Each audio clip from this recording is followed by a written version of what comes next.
Hi, it's Miss Nicole. Today we're going to try a science experiment called a walking rainbow.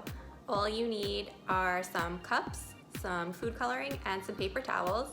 And we're gonna see if the three primary colors, red, blue, and yellow, can walk across water and create a rainbow.